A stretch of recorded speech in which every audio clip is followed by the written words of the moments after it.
आज के इस आधुनिक समाज में अगर कोई इतने व्यस्त जीवन में मॉडर्न होकर भी भगवान की भक्ति में है, भगवान पे विश्वास करता है, फिर चाहे वो कोई भी भगवान हो, तो चमत्कार होने तो लाजमी है।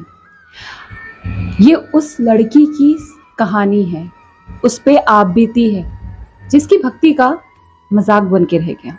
लेकिन कुछ ऐसा उसके जीवन में बीता जिसके बाद लोगों ने उससे एडवाइस मांगनी शुरू कर दी कि यार हमें भी बताओ भक्ति कैसे करनी है, तुम कैसे कर लेती हो, वगैरह वगैरह। तो कहानी शुरू करने से पहले आप सबसे अनुरोध है कि अगर कहानी पसंद आए तो प्लीज लाइक पे क्लिक करके जाइए करिए, मोटिवेशन मिलता है। और सब्सक्राइब कर लीजिए अगर ऐसी ही सत्य घटनाएं आपको पसंद आती हैं। तो बिना विलंब किए कहानी शुरू करते हैं। आज की ये कहानी है सुमित और खुशी की, जो दिल्ली के ही रहने वाले हैं, नोएडा के। अब आप जानते हैं नोएडा आईटी सेक्टर में वो काम करते हैं, तो कितना व्यस्त जीवन होता होगा। दोनों पति पत्नी के पास अपना घर है, समृद्ध है, कार है, अच्छा खासा दोनों की सैलरी है, अच्छा खासा रेवेन्यू जनरेट करते हैं। लेकिन इसी को इंसान खुशियां कहता है ना। लेकिन फिर भी उनका जीवन खुश नहीं है। शादी को 6 साल हो गए हैं, लेकिन संतान सुख नहीं है। और फिर इंसान की ना प्रवृत्ति है, जो उसके पास नहीं होता है उसी के लिए वो रोता है। यहाँ पे लेकिन एक चीज ये है कि परिवार का पूरा समर्थन है। सेपरेट रहते हैं नोएडा में, परिवार गांव में रहता है, लेकिन परिवार का यही कहना है कि जब भगवान की इच्छा होगी तब होगा। ये एक पॉजिटिव पॉइंट कह सकते हैं आधुनिक समाज का। इस पूरे में सुमित तो खुशी को बहुत सहारा देते, लेकिन खुशी कभी कभार इतनी हताश हो जाती कि कहती जीने की जैसे इच्छा ही नहीं करती है। यहां पर हमारा परिवार तो अच्छा होता है, अगर अच्छा निकल गया हमारा परिवार तो मौसा फूफा चाचा ताया बड़े सारे हैं, जो कान भरकर परिवार में विष घोलने का काम करते हैं और इकट्ठे हो जाते हैं सबके सब परिस्थितियों को और मुश्किल करने में। और जब मदद की जरूरत होती है ना, तो जैसे मैंने अपनी पिछली कहानी में कहा था, उड़नछू हो जाते हैं, अपने अपने कमरों में, अपने अपने घरों में चले जाते हैं। चलिए, ये तो हमारे समाज की कुछ त्रुटियां हैं। आगे कहानी में अब होता यूं है कि वो अपने घर में एक पूजा रखवाते हैं, पाठ रखवाते हैं और साथ में प्रसादी एक छोटा सा भोज करते हैं। पूजा रखवाई गई है क्योंकि अब सुमित और खुशी की 6ठी सालगिरह है। इसी उपलक्ष्य में रखाई गई है, पूजा हुई, सब कुछ अच्छे से हुआ। उसके बाद प्रसाद लोगों को देना शुरू किया।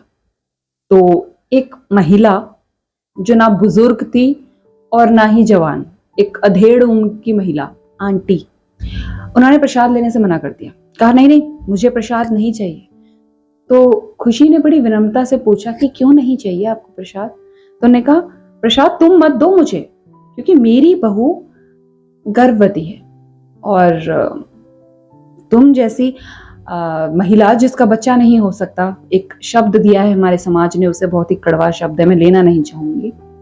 अगर उसका प्रसाद मैं घर लेके गई या मैंने ग्रहण किया तो कहीं हमारी खुशियों में कुछ आंच ना आ जाए। ये हमारे समाज के वो लोग हैं जो जख्म पे नमक छिड़कने का काम करते हैं। तो ये सुनकर खुशी की आंखों में आंसू आ गए। खुशी ने प्रसाद अपने पास ही ले लिया। तभी सुमित ने कहा आप ऐसा क्यों कह रही हैं, ऐसा किसी को कहना चाहिए क्या? हाँ, हमारी परिस्थिति है कुछ यूं तरह की, लेकिन जरूरी नहीं है दूसरे को आभास दिलाना और उसे दुख पहुंचाना। तो वो अपनी जगह पे खड़ी हो गई और वहां बैठे सभी लोगों से कहने लगी बताइए मैंने क्या गलत कहा? कोई है यहाँ पे ऐसा बोलने वाला जो मैंने गलत कहा हो तो मुझे अभी बता दो, क्षमा मांग लूंगी इसके चरणों पे गिर के, वरना जो कहा है वो सच है। तो लोग तो कुछ नहीं बोले, लेकिन खुशी की माँ आई और उन्होंने कहा बहन जी, आप जो बोलना चाहती थी, जो बोल सकती थी आप बोल चुकी हैं। मैं आपसे अनुरोध करूंगी आप यहीं पे रुक जाइए। किसी के दुख को बढ़ाने से खुशी किसको मिलती है और आप इस तरह से क्यों कह रही हैं? तो कहने लगी बड़ी बड़ी बातें मत कीजिए बहन जी, जो सच है वो बताया है और ये सुनने की आदत डाल लो। ये बोलकर वहां से चली गई। अब ये सुनकर खुशी अपने कमरे में चली गई और रोने लगी। शायद पहली बार जो दिल के भाव थे वो आंसुओं के जरिए बाहर आ रहे थे। सुमित पीछे से आए और ढांढस बताया कि एक दिन हमारी झोली भरेगी, तुम चिंता क्यों करती हो। तो खुशी बोली, इतनी पढ़ी लिखी तो हूं मैं कि डॉक्टर्स की रिपोर्ट समझ सकूं या डॉक्टर क्या कह रहे हैं उसे समझ सकूं। डॉक्टर्स ने हम दोनों में कमी बताकर हाथ पीछे कर लिए हैं, अब कुछ नहीं हो सकता। लेकिन मैंने आपको बोला है, आप रहिए मेरे साथ, कुछ नहीं होगा तो चमत्कार होगा। उस भगवान के घर में देर है अंधेर नहीं। तो लोग भी धीरे धीरे, उनकी माँ और उनकी सास ने लोगों को प्रसाद बांटा और लोग अपने अपने घर को जाने लगे। तभी एक बुजुर्ग महिला जो बड़ी मुश्किलों से उनकी पूजा में आई थी, क्योंकि उन्हें लिफ्ट में डर लगता था, काफी ऊंची मंजिल पे फ्लैट था और सीढ़ियां चढ़ना जैसे उनके लिए महाभारत थी, लेकिन फिर भी वो आई थी। उन्होंने खुशी को बाहर बुलाने को कहा। खुशी बाहर आई तो कहा, बेटा मुझे प्रसाद नहीं दोगी। तो वो अपनी माँ की तरफ देखने लगी। माँ जैसे ही प्रसाद देने लगी तो बुढ़िया गुस्से में बोली, मैंने आपसे प्रसाद मांगा, मैं खुशी से प्रसाद मांग रही हूँ। खुशी अपने हाथ से मुझे प्रसाद दो, और मुझे क्या, मेरे परिवार के लिए भी एक डब्बा प्रसाद दो, जो भी था, बर्फी लड्डू। मैं आपको यहाँ पे बता दूं कि वो कोई गरीब परिवार की बुढ़िया नहीं थी, काफी अच्छे समृद्ध परिवार की बुढ़िया थी उस पूरी सोसाइटी की। मगर उसने फिर भी यूं कहा और कहा, खुशी रो मत। ये सुनकर खुशी के चेहरे पे एक छोटी सी मुस्कान आई और खुशी से बोला, क्या मैं तुम्हारा मंदिर देख सकती हूँ। तो खुशी ने कहा, हाँ आइए। उन्होंने उनका मंदिर देखा, जहाँ पे सभी देवी देवताओं को उसने बहुत ही प्यारे ढंग से सजा के सहज तरीके से रखा हुआ था। लेकिन वो बोली कि लड्डू गोपाल, लड्डू तुम्हें गोपाल जी चाहिए ना घर में। तो बोले हाँ। तो बोला, लड्डू गोपाल तो है ही नहीं मंदिर में, तो फिर बालक कहाँ से आएगा। तो सुमित ने खुशी की तरफ देखा और कहा कि आप बता सकती हैं कि लड्डू गोपाल कैसे, उनकी पूजा कैसे की जाती है, उन्हें उन्हें किस तरह से सहज करके अपने घर में रखा जाता है, क्या विधि होती है उनकी। तो बुढ़िया ने कहा, ये तो मैं नहीं जानती, क्योंकि मैं कृष्ण भक्त हूँ, लड्डू गोपाल मेरे घर में भी नहीं, और मैं ये क्यों तुम्हें बता रही हूँ ये मैं नहीं जानती। अंदर से आत्मा ने कहा तो तुम्हें बता दिया, तुम्हारे दुख को ना देख सकी तो तुम्हें बता दिया। ये बोलकर बुढ़िया तो वहां से चली गई। अब सुमित और खुशी ने सुना और अमल करेंगे सोचकर बात को आगे के लिए टाल दिया। अब रात को खुशी की तरफ देखकर सुमित बोला, ऐसा करते हैं, हम एक बच्ची गोद ले लेते हैं और कल ही चलते हैं उसके अडॉप्शन प्रोसेस के लिए। तो खुशी बोली, एक नहीं, मैं 2 बच्चियां गोद लूंगी और दोनों को इतना पढ़ा लिखा के काबिल बनाऊंगी कि ऐसे समाज में, ऐसे लोगों के सामने वो जवाब दे सकें। तो सुमित मुस्कुराए और कहा कि अभी फिलहाल एक ही बच्ची हम अगर अच्छे से उसकी देखभाल कर सकें तो देखेंगे आगे का। और वो लड्डू गोपाल कह रही थी, कुछ आपको आइडिया हो तो खुशी ने कहा, नहीं मुझे इस बारे में कोई आइडिया नहीं, थोड़ा रिसर्च कर लेते हैं फिर देखते हैं। अब जो बच्ची लेने की बात थी वो टल गई। अगले दिन ऑफिस में ऐसा जरूरी काम आ गया जो आगे 3 दिन तक होना था, तो बच्ची की बात तो जैसे टल गई। और तीसरे ही दिन वो लोग अपने ऑफिस से उतर कर कार की तरफ जा रहे थे कि उन्होंने देखा कि एक महिला के हाथ में टोकरी में लड्डू गोपाल है। वो कार की तरफ ना बढ़ते हुए उस महिला की तरफ बढ़े और कहा कि आप बताएंगी लड्डू गोपाल आपके पास हैं, इनकी किस तरह से पूजा प्रतिष्ठा की जाती है, कैसे किया जाता है सारा। तो उस महिला ने सब कुछ बताया।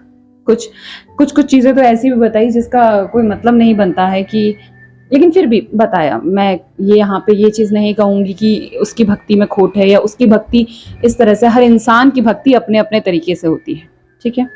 तो कहा कि तो उन लोगों ने ये सुन लिया और जिस तरह से उस बुढ़िया ने भी बताया था कि मंदिर में ये चीज होनी चाहिए, ये चीज नहीं होनी चाहिए, मंदिर में मार्चेस नहीं रखी जानी चाहिए, 2-2 मूर्ति एक ही भगवान की एक साथ नहीं रखी जानी चाहिए, जो जो खुशी ने डायरी में नोट किया था, यूं ही इनकी भी हर बात को डायरी में नोट डाउन कर लिया।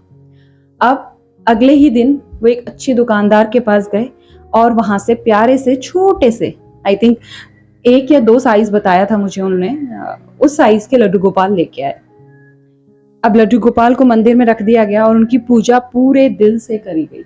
होता यूं है कि जब हम किसी से कुछ सुनते हैं तो उसी उम्मीद में उस इंसान या उस भगवान को लाते हैं, और फिर जब उम्मीद पे वो खरे नहीं उतर पाते, भगवान देखिए यहाँ खरे नहीं उतर पा रहे हैं, तो उनके साथ भी इंसान क्या कर सकता है, आगे सुनिए। तो भगवान ले आए, पूजा हो रही थी, ऐसे ही समय बीत रहा था, कोई बदलाव नहीं था जीवन में, जिससे उन्हें निराशा भी हो रही थी। तभी सुमित का बर्थडे आता है अगले महीने, और परिवार में पार्टी दी जाती है। अब ये पार्टी कोई पूजा वाली पार्टी नहीं थी, फ्रेंड्स बुलाए जाते हैं, रिलेटिव्स बुलाए जाते हैं, जो लविंग वंस होते हैं। तभी सुमित को उसका एक बहुत ही खास फ्रेंड एक पपी गिफ्ट करता है, क्यूट सा पपी। अब सुमित को बचपन से ही पेट्स का बड़ा शौक था, मगर कहते हैं ना कि जिंदगी की जिद्दोजहद में इंसान अपनी ख्वाहिशें भूल जाता है। तो सुमित के दोस्त को याद रहा, उसने उसे पेट दे दिया। तो उसने कहा, वाह यार, तुझे तो मेरे बचपन का शौक याद है। और अब घर में थोड़ी बहुत चहल पहल होने लग गई, और डॉगी खेलता कूदता इधर उधर उधम मचाता। अब होता यूं है ना कि जब कुत्ते के दांत आ रहे होते हैं तो वो हर चीज को काटना शुरू कर देता है। वैसे ही वो भी क्या करता, हमेशा मंदिर में जाता और लड्डू गोपाल को वहां से उठाकर अपने पास लाके रख देता, उनके कपड़े से जो पोशाक पहनते हैं, लेकिन पोशाक को कभी फाड़ता नहीं। ये देखते हुए सब लोग बहुत ही परेशान हो गए।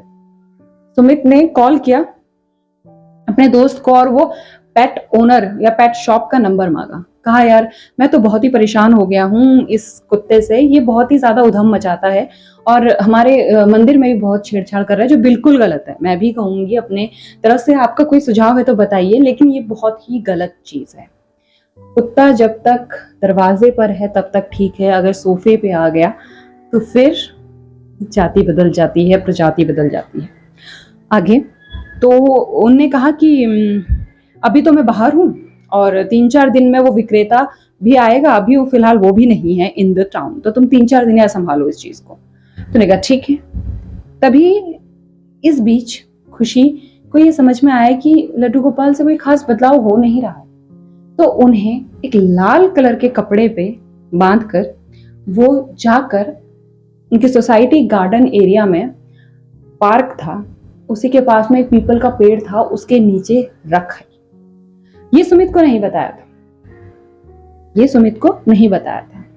और जीवन वैसे ही चलता रहा, क्योंकि खुशी पूजा किया करती थी, सुमित ने ज्यादा नोटिस भी नहीं किया। अब डॉगी को एक दिन वो बाहर वॉशरूम कराने या घुमाने पार्क में लेके गए। तभी वो डॉगी, देखिए मैं कहानी को थोड़ा जल्दी जल्दी बता रही हूँ ताकि बहुत लंबी ना खिंच जाए, क्योंकि लोग कहते हैं कि कहानी बहुत लंबी हो जाती है और हमारा समय बर्बाद हो जाता है। तो यहाँ पे समय को बचाने की बिल्कुल कोशिश हो रही है, लेकिन सार सुन के जाइएगा ताकि दिल में जो जगह बनाई है अपने इष्ट के लिए वो थोड़ी और बढ़ जाए, विश्वास थोड़ा और बढ़ जाए। और एक चीज और बता दूं कि आवाजें जो पीछे से बैकग्राउंड में आ रही हैं, एक्चुअली मैं गोवा में हूँ और यहाँ पे बहुत हवा चल रही है, तो शायद डिस्टर्बेंस हो सकती है, इसके लिए माफी चाहूंगी। आगे जैसे ही डॉगी को लेके गई गार्डन एरिया में, वहां पे घुमाने फिराने, वो बेंच पे जाके बैठ गई और डॉगी घूम रहा था। तभी वो डॉगी उसी लाल कपड़े के लड्डू गोपाल को कपड़े के समेत घर ले आया, लेकिन यहाँ पर मुंह में इस तरह से उसने रखा था, बहुत बड़े लड्डू गोपाल नहीं थे, इस तरह से रखा था कि किसी ने नोटिस नहीं किया कि इसके मुंह में कुछ है।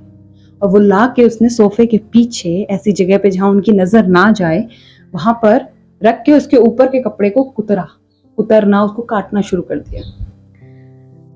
एक दिन छुट्टी का दिन था, कह लीजिए तीसरा ही दिन था, आखिरी दिन था कुत्ते का, छुट्टी का दिन था और खुशी और सुमित किचन में कुछ बना रहे थे। तभी उन्हें आवाज सुनाई दी, माँ मुझे भूख लग रही है। तो खुशी को ऐसी ही आवाज या ऐसे ही तरह का भ्रम 2 दिन पहले रात को भी हुआ था, जब उसने उठकर सुमित को ये नहीं बताया कि मैंने रात को सपने में क्या देखा। खुशी और सुमित ने एक दूसरे की तरफ देखा किचन में, तो खुशी ने उस समय बताया कि आप जानते हैं मुझे 2 दिन से ऐसे सपने आ रहे हैं कि कोई बच्चा है जो मुझसे ये कह रहा है कि माँ मुझे यहाँ नहीं रहना, माँ मुझे यहाँ नहीं रहना, और उसके बाद वो बच्चा गायब हो जाता है। तो उसने कहा यार ऐसे सपने आएंगे ही तुम्हें, क्योंकि तुम 24 घंटे तो अपने बेटे के बारे में, बच्चे के बारे में सोचती रहती हो, ये बहुत कॉमन है। लेकिन अभी ये आवाज कहाँ से आई, ये आपने भी सुना ना, ऐसा सुमित से कहा। तो सुमित ने कहा हाँ ये तो मैंने भी सुना। तभी वो, देखिए इसमें क्या होता है कि उनका एक तरफ किचन बीच में था, एक तरफ टीवी रूम था और दूसरी तरफ उनका ड्राइंग रूम था। तो वो कहती हैं टीवी तो नहीं चल रहा, टीवी देखा तो टीवी नहीं चल रहा था। ड्राइंग रूम में जाकर देखते हैं, तभी उन्हें एक बच्चे के रोने सी एक छोटी सी आहट सी ऐसी सी आती है और फिर अचानक से आवाज बंद हो जाती है। तो कहते हैं नहीं नहीं सोफे के पीछे कोई। वो जाकर सोफे के पीछे देखते हैं तो वहां पर पोटली जो उधड़ी पड़ी है उसमें लड्डू गोपाल है। वो लड्डू गोपाल को देखती हैं और कहती हैं, वो कहते हैं इस अवस्था में कैसे, ये तो मंदिर में थे ना। तो वो बताती है सारा हाल। सुमित कहते हैं तुम्हें ऐसा तो नहीं करना चाहिए था। वो नम आंखों से ये बोलने की शायद कोशिश कर रही थी कि भगवान से जो एक्सपेक्ट किया था वो ना हो सका, लेकिन किस मुंह से बोलती, भगवान से भी भला कोई कुछ एक्सपेक्ट करता है? एक्सपेक्ट करता भी है तो क्या उन्हें कोई कसौटी पे खरा उतरना होता है? ये तो गलत है। ये बोलने ही जा रही थी कि वो बेहोश हो गई।